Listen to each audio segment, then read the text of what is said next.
பெஞ்சல் புயலின் மத்திய பகுதி கரையை கடந்தது.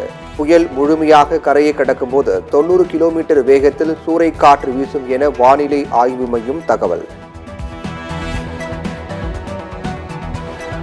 பெஞ்சல் புயல் கரையை கடந்து வருவதால் மழையும் காற்றின் வேகமும் குறைந்துள்ளது. 144 பாதுகாப்பு முகாம்களில் 4904 பேர் தங்க வைக்கப்பட்டுள்ளதாக அமைச்சர் KKSSR ராமச்சந்திரன் பேட்டி.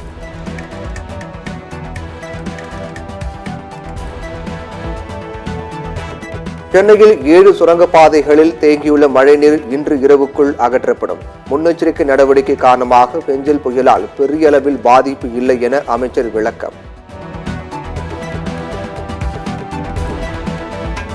திமுக சார்பில் அமைக்கப்பட்டுள்ள வார் ரூமை முதலமைச்சர் மு க ஸ்டாலின் ஆய்வு செய்தார். உதவிகள் தேவைப்படும் மக்களுக்கான பணிகள் தொடரும் என முதலமைச்சர் தகவல்.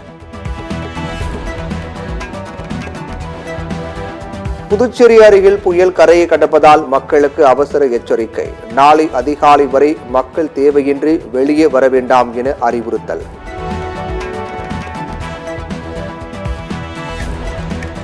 சென்னையில் மின்சாரம் தாக்கி இன்று ஒரே நாளில் 3 பேர் உயிரிழப்பு. வேளச்சேரியில் உயிரிழந்த சக்திவேல் குடும்பத்திற்கு முதலமைச்சர் 5 லட்சம் ரூபாய் நிவாரண உதவி.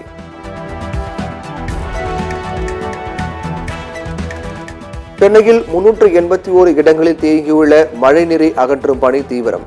99 இடங்களில் சாய்ந்த மரங்கள் அகற்றப்பட்டுள்ளதாக சென்னை மாநகராட்சி தகவல். கனமழை காரணமாக சென்னையில் நாளை நடைபெற இருந்த வங்கித் தேர்வுகள் ஒத்திவைப்பு.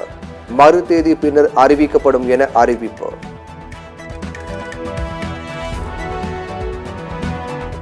சென்னை குரோம்பேட்டை அரசு மருத்துவமனையில் மழைநீர் புகுந்ததால் நோயாளிகள் அவதி.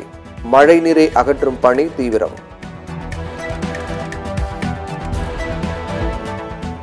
பெஞ்சல் புயல் கரையை கடப்பதால் மாமல்லபுரம் சுற்று வட்டாரத்தில் பரவலாக மழை. கடல் அலைகளின் சீற்றம் அதிகரிப்பு.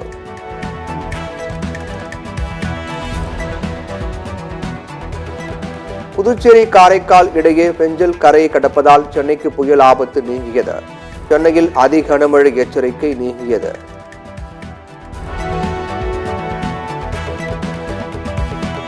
சென்னையில் கடந்த 9 மணி நேரத்தில் அதிகபட்சமாக மீனம்பாக்கத்தில் 11.42 சென்டிமீட்டர் மழை பதிவு. ஆவடியில் 24 சென்டிமீட்டர் அளவுக்கு மழை பெய்துள்ளதாக வானிலை மையம் தகவல்.